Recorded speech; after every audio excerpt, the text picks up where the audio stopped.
Anda semangat untuk pagi hari ini, amin. Yes, bilang sama kiri kanannya dengan wajah bersemangat, kayaknya yang ini seru. 1, 2, 3, ya bilang sama kiri kanan, kayaknya yang ini seru. Saya diberikan tema Tuhan di segala musim, karena bulan ini judulnya adalah Knowing God, mengenal Allah, mengenal Tuhan. Nah tapi hari ini judul khotbah saya adalah Gembala di segala musim. Saudara perlu mengenal Tuhan saudara, salah satunya adalah sebagai gembala dalam hidupmu. Kenapa ini penting sekali? Karena kita akan melihat Bapak Ibu, kalau kita tidak punya gembala yang agung itu, wah hidup kita akan berantakan sekali. Nah saya yakin Bapak Ibu Saudara pasti sudah pernah sering berkali-kali mendengar, membaca Mazmur pasal 23. Bahkan mungkin ada beberapa di antara Anda dijadikan ayat wallpaper gitu ya di handphone gitu ya. Tapi hari ini kita akan coba melihat perspektif yang lebih dalam lagi tentang Mazmur 23. Ada 6 ayat, tapi saya ragu saya bisa menyelesaikan 6 ayat. Bahkan tadi di ibadah 1 cuma 2 ayat. Saya nggak tahu di ibadah ini bisa sampai berapa ayat Bapak Ibu ya. Tapi yang jelas tidak banyak ayatnya. Karena itu jangan tidur. Kalau tidur nanti bangun-bangun ibadah keempat Bapak Ibu ya. Udah sore gitu ya. Nah Bapak Ibu penting sekali gini, kalau kita baca Alkitab satu ayat, penting untuk mengerti konteks keseluruhan dari ayat itu apa.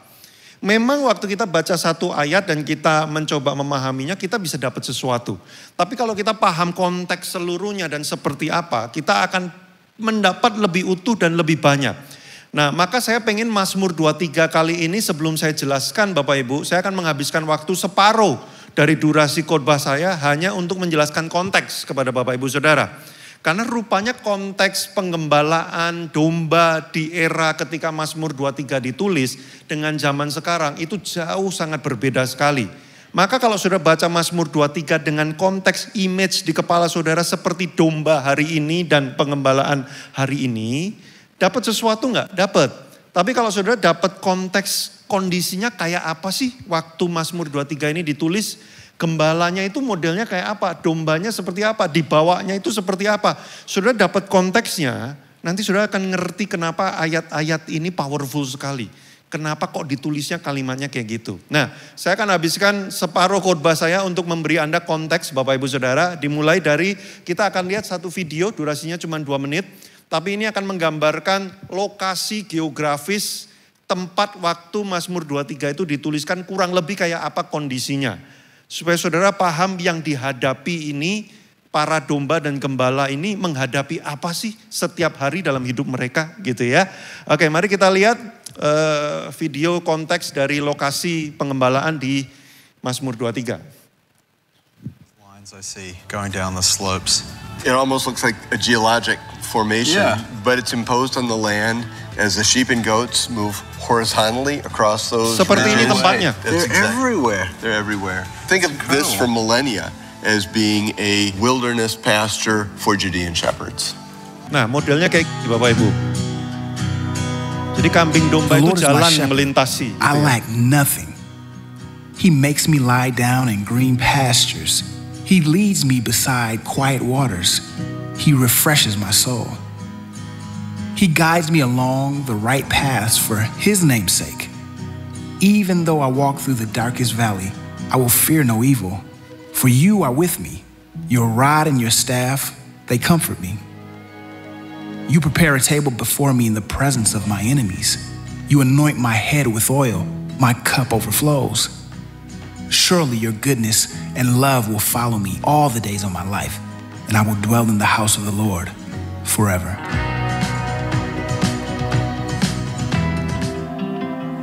This is the setting, a land which seems to lack everything, where David composed Psalm 23. It promises that when I look to God as my shepherd, he provides just what I need, not more, but just enough. And then the land that lacks everything will become the land that lacks nothing.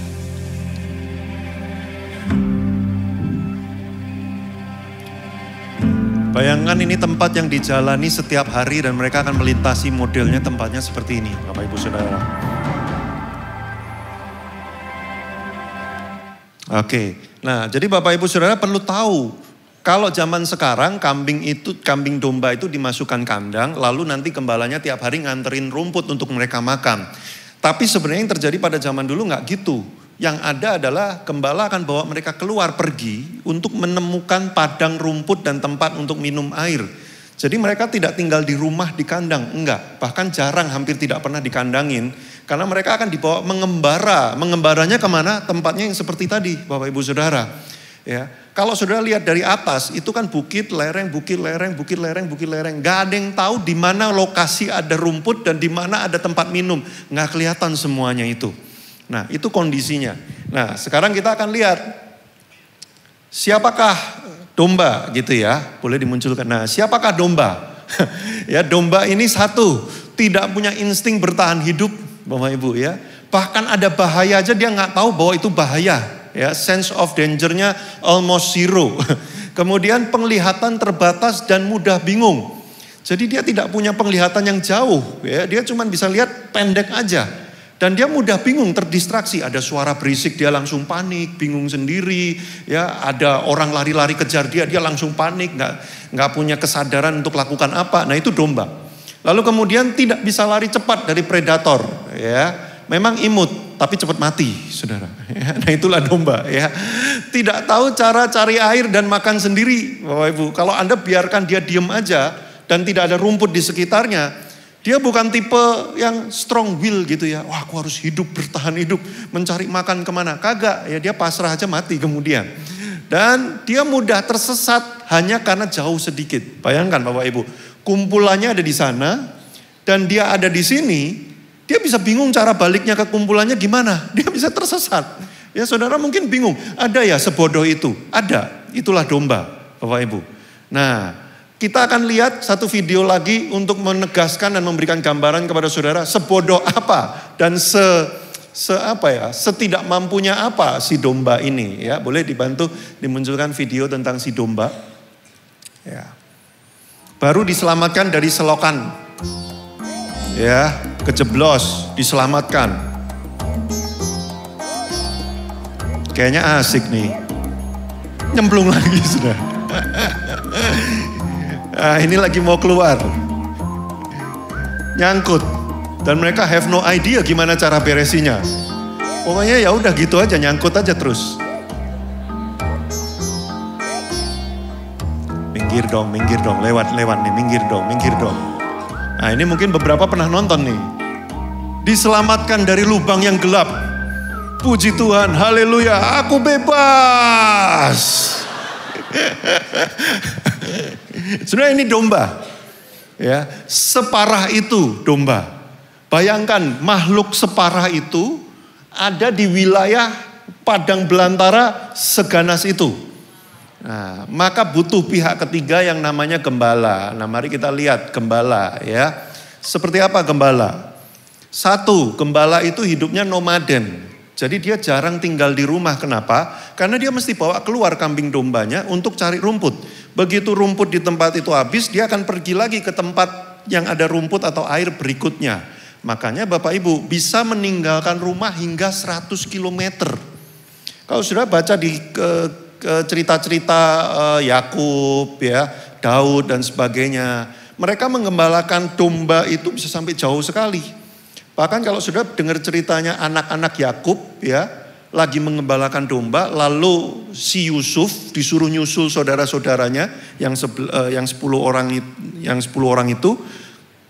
Si Yusuf butuh waktu 4 hari untuk bisa nyampe kepada si saudara-saudaranya. Jadi itu jauh sekali, 100 km kurang lebih. Kemudian mereka bisa nggak pulang sampai berbulan-bulan, itu para gembala itu. Dan mereka akan melewati bukit, lembah, gurun, hutan, sungai, semua medan dia akan lewatin. Ancaman penyamun dan binatang buas. Saudara kalau pernah dengar ceritanya Daud, kambing dombanya cuma 2-3 ekor doang. Tapi dia ngomong, aku udah biasa menghadapi singa yang makan dombaku, aku buka mulutnya singa, aku ambil lagi dombanya. Saya nggak tahu itu beneran atau kiasan gitu ya, kayaknya nggak muat deh domba masuk ke mulut singa satu full gitu ya. Tapi itu memberikan gambaran kepada kita, itu ancamannya seganas itu. Padahal kerjaan cuma gembala gitu ya, tapi taruhannya nyawa. Nah itu, perubahan suku, iklim dan cuaca. Kejadian 31 ayat 40 itu adalah Yakub mengeluh kepada Laban. Laban itu pamannya. Dia kerja menggembalakan kambing domba Laban pamannya. Dia sampai ngomong gini, panas matahari menelan aku, dinginnya malam menyelimuti aku, mataku tertahan dari tidur. Itu menceritakan apa? Kerjaanku tuh kayak gitu, bertahun-tahun, itu gembala. Jadi kalau pagi dan siang, kalau siang panas sekali, kalau malam dingin sekali, dan dia nggak bisa tidur. Kenapa nggak bisa tidur? Karena justru di malam yang lagi gelap-gelapnya itu. Saudara lihat tadi kondisinya seperti itu. Bayangkan itu 3000 tahun yang lalu, dan malam gelap tidak ada lampu sama sekali, hanya bulan pencahayaannya. Justru di momen itulah biasanya binatang buas, penyamun akan menyerang. Jadi gembala susah tidur juga. Dan terakhir adalah kewaspadaan siang dan malam. Saudara bandingkan antara domba dan gembala. Domba begitu tidak bisa apa-apanya. Gembala menghadapi segala sesuatu, very capable dan bertanggung jawab atas segalanya. Di tengah medan yang dikatakan land of nothing. Tanah yang tidak punya apa-apa. Nyaris tidak ada apa-apa di sana. Saudara, ini konteks Mazmur 23. Oke? Paham ya? Sekarang kita masuk ke ayat yang pertama. Nah, Mazmur Daud. Tuhan adalah gembalaku, takkan kekurangan aku. Saudara cermati bagian yang warna orange ya. Saya akan coba breakdown. Kita mulai dari Mazmur Daud. Mazmur Daud. Siapa Daud itu? Daud adalah orang yang pernah jadi gembala bertahun-tahun. Dia paham banget kondisinya, seperti apa kesulitannya, tantangannya, dan sebagainya. Saudara gini, saya dari tahun 2008 belajar kecerdasan emosi sampai sekarang. Kurang lebih 17 tahun. Kalau kemudian saya nulis tentang buku tentang kecerdasan emosi, ya wajar lah. Memang itu sudah saya pahami banget gitu ya. Tapi kalau tiba-tiba saya nulis buku nih, bagaimana menghasilkan miliaran dengan trading saham. Lalu saudara tanya saya, belajar saham di mana Pak? Nggak pernah. Ya. Terus Bapak punya pengalaman apa? Pernah trading saham apa aja? Nggak pernah. Di handphone saya nggak ada aplikasi trading saham. Terus Bapak kenapa pengen nulis buku ini? Pengen aja. Kira-kira saudara mau beli nggak buku saya tentang trading saham? Nggak mau. Kenapa? Karena yang nulis nggak jelas, nggak punya kualifikasi untuk itu. Kenapa di bagian pertama dibuka Mazmur Daud? Penting. Kenapa? Daud ngerti banget apa yang dia lagi tulis. Dia bukan cuma ngerti banget, dia udah ngalamin semuanya. Dia merasakannya luar dan dalam. Makanya apa yang dia tulis kita percaya. Kenapa? Karena yang nulis Daud. Nah itu pertama, Mazmur Daud. Kemudian kalimat Tuhan adalah gembalaku. Saudara, itu bukan ekspektasi. Itu bukan harapan, itu bukan kayak semoga Tuhan mau ya jadi gembalaku ya. Oh hopefully dia menjadi gembalaku. Bukan, tapi ini adalah sebuah pernyataan yang lahir dari pengalaman yang valid. Perjalanan hidupnya Daud memang sudah membuktikan bahwa Tuhan itu gembalaku. Aku ngerti banget waktu aku ngomong Tuhan adalah gembalaku, aku udah mengalami bagaimana dia menjadi gembalaku. Makanya kenapa kita memegang Mazmur 23 itu kuat, bukan cuma sebagai pengharapan, tapi sebagai sesuatu yang sudah terbukti nyata dalam hidupnya Daud, saudaraku. Nah itulah Tuhan adalah gembalaku. Lalu kita lihat bagian ku, itu penting. Tuhan adalah gembalaku, berarti Daud memposisikan dirinya sebagai domba, Bapak Ibu Saudara. Dan memposisikan Tuhan sebagai gembala. Saudara, tidak mudah untuk mengakui bahwa kita ini seperti domba. Pak, saya mah gak sebego tadi Pak. Ya, lompat nyemplung lagi, saya mah gak kayak gitu. Kelihatannya. Tapi berapa kali engkau melakukan kesalahan yang sama padahal kamu sudah tahu itu tidak baik untuk dilakukan. Kalau kamu belum cukup sadar, menikahlah. Supaya pasanganmu yang menyadarkan. Berapa kali engkau mengulang hal yang sama, padahal udah janji dan udah bilang gak akan kayak gitu. Kita memang kayak gitu, Bapak Ibu Saudara. Ya. Berapa kali kita tidak paham bahwa kita sebenarnya sedang melakukan hal-hal yang akan menghancurkan hidup kita, tapi kita pikir itu baik. Kita bahkan gak punya sense of danger atas apa yang kita lakukan.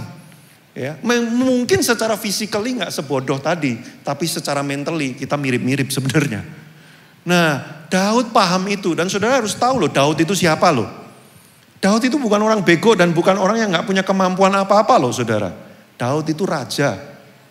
Gak sembarang orang bisa jadi raja. Dan menurut saya Daud adalah salah satu raja yang keren banget. Kenapa? Dia punya 30 pahlawan Daud. Saudara pernah dengar gak? Pernah dengar ceritanya gak? Daud itu punya 30 jenderal, 30 pahlawan Daud. Yang satu orang dari 30 itu aja bisa bunuh ribuan orang. Ada ceritanya, saya lupa lah namanya, ribet soalnya.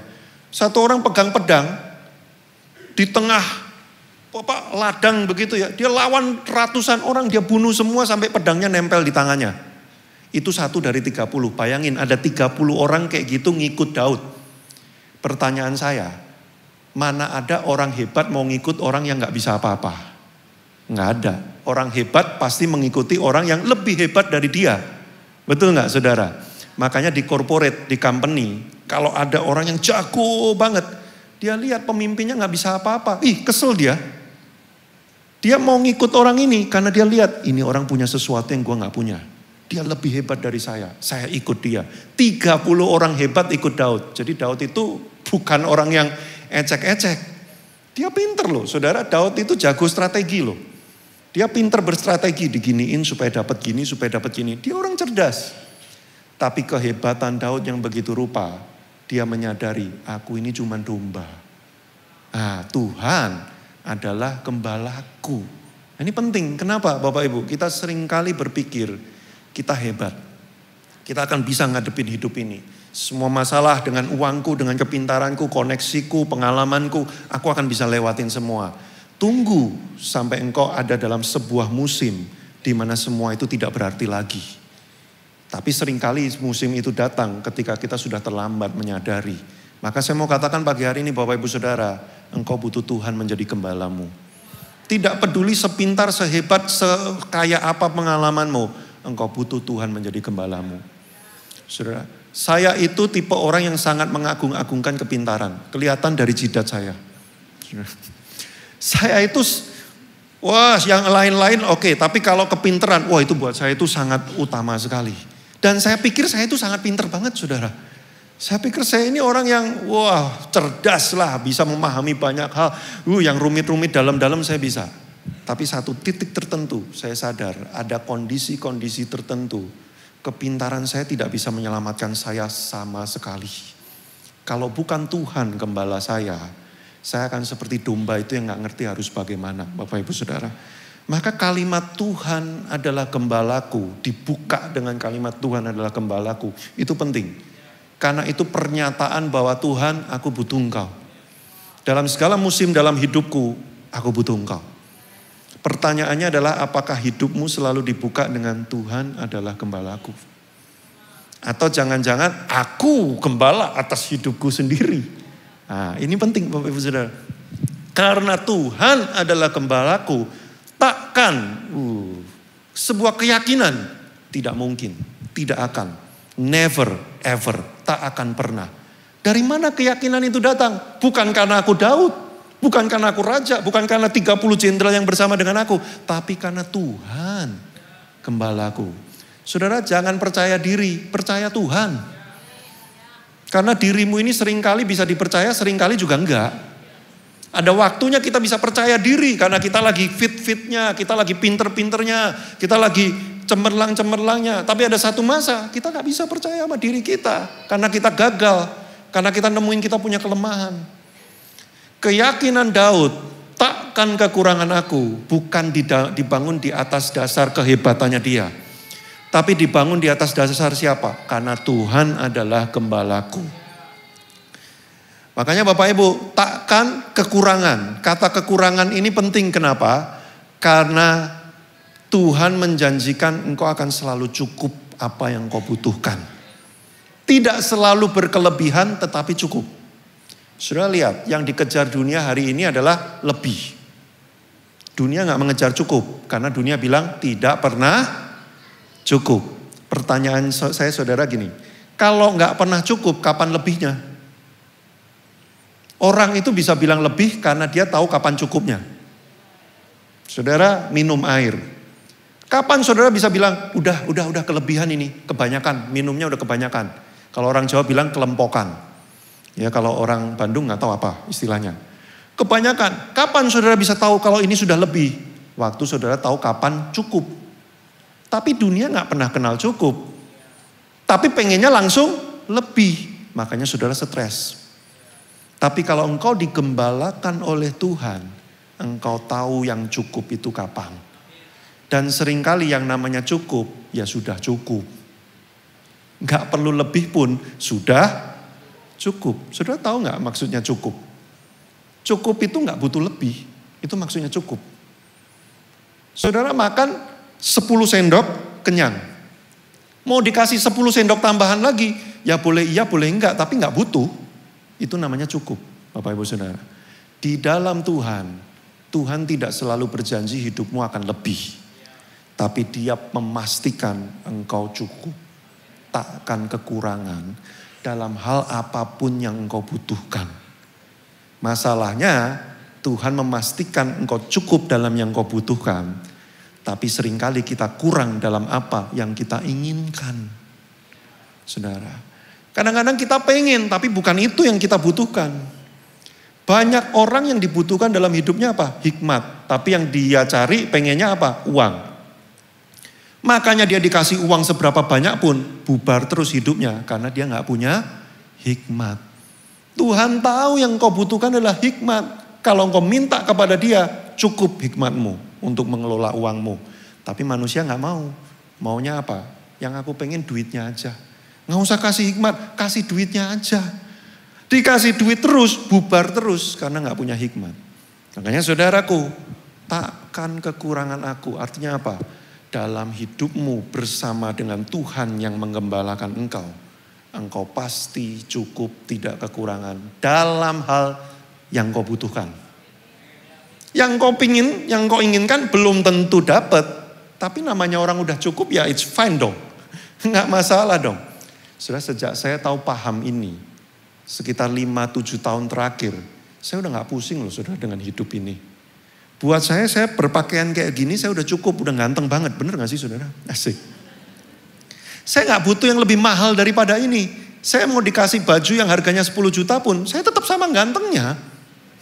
Udah cukup, maksud saya gitu loh. Beda kalau saya telanjang, nah itu kurang. Saudara. Tapi begitu saya pakai ini, udah cukup. Jadi saya gak ngejar lagi. Saya gak stres. Tuhan gembalaku, takkan kekurangan aku. Ngapain saya pusing-pusing lagi?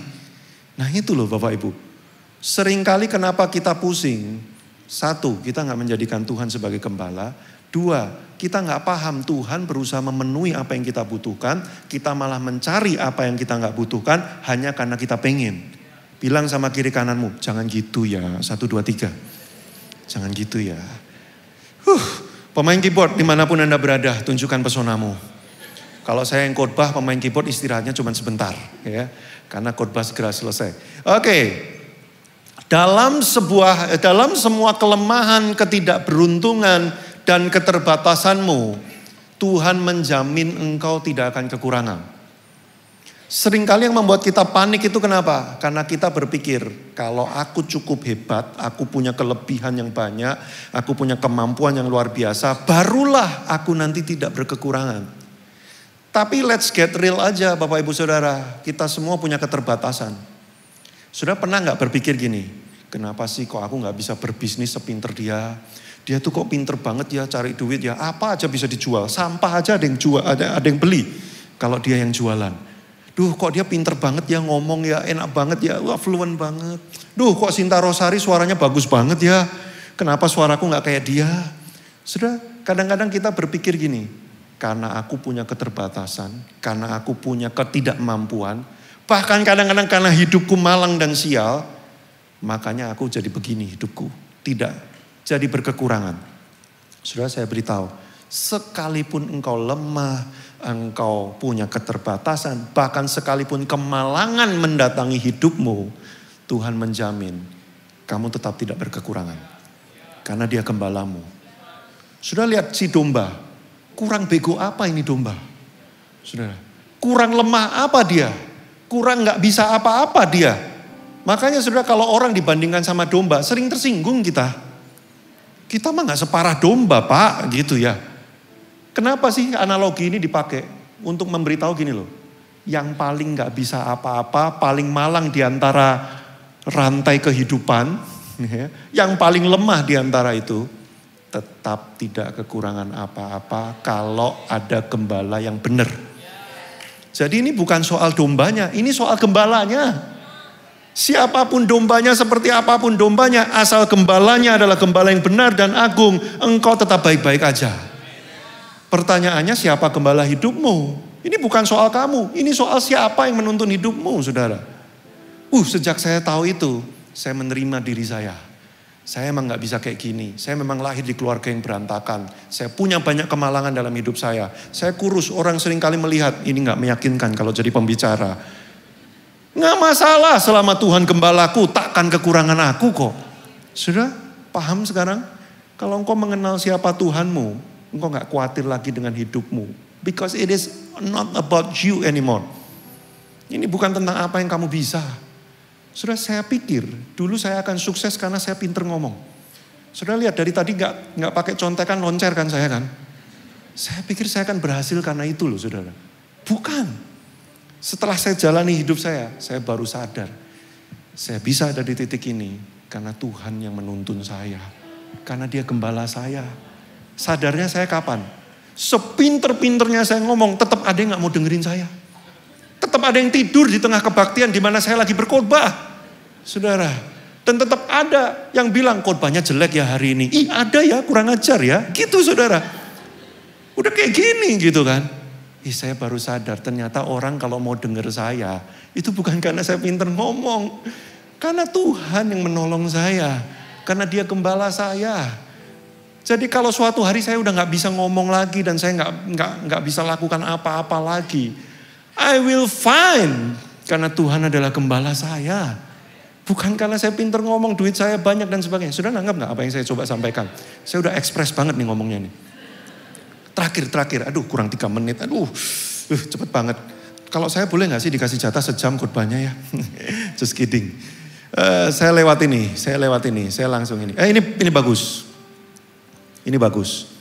Bukan soal apa musim hidupmu Bapak Ibu Saudara. Tapi soal dengan siapa kamu menjalaninya. Musim hidupmu bisa melewati lembah, bukit, padang, sungai, hutan, singa, beruang, maupun padang yang berumput hijau dan air yang tenang. Tapi ini bukan soal musimnya. Ini soal dengan siapa engkau menjalani musim itu. Bapak Ibu. Makanya ayatnya yang ke-4a bagus sekali. Ternyata kebaktian kedua cuma 1,5 ayat. Kebaktian 1 lumayan 2 ayat, ini 1,5 ayat ya. Sekalipun aku berjalan dalam lembah kekelaman, aku tidak takut bahaya sebab engkau besertaku. Kenapa kata-katanya sekalipun? Ya. Meskipun, biarpun, sekalipun. Rupanya gini Bapak Ibu Saudara. Sudah kan sudah lihat tadi ya medannya ya. Nggak kelihatan rumputnya ada di mana, airnya ada di mana. Domba itu nggak ngerti. Abis ini apa yang terjadi, saya pergi kemana. Pokoknya saya taunya abis ini gue pasti makan aja. Itu domba.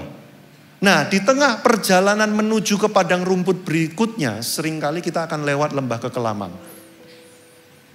Tapi aku tidak takut bahaya, kenapa? Karena gembalaku tahu jalan yang benar itu apa. Jadi waktu saudara lewat lembah kekelaman, itu bukan karena Tuhan sengaja membuat engkau jatuh dalam penderitaan. Bukan. Tapi memang kadang-kadang itu jalan yang perlu dilewati supaya saudara ketemu padang yang berumput hijau. Memang itu jalannya. Kadang-kadang engkau perlu diputus oleh mantanmu supaya engkau menikah dengan orang di sebelahmu. Kadang-kadang engkau perlu di PHK supaya engkau menemukan ada bisnis yang menghidupi engkau. Kadang-kadang bisnismu perlu ditutup supaya engkau menemukan bisnis lain yang lebih baik. Kadang-kadang engkau perlu lewat lembah kekelaman supaya engkau berjumpa dengan padang yang berumput hijau. Bagaimana saya bisa yakin bahwa saya akan berjumpa dengan padang yang berumput hijau? Karena Tuhan adalah gembalaku. Di ayat sebelumnya bagus sebenarnya. Oleh karena namanya. Jaminannya itu adalah siapa? Pribadi karakter gembala yang tidak mungkin gagal.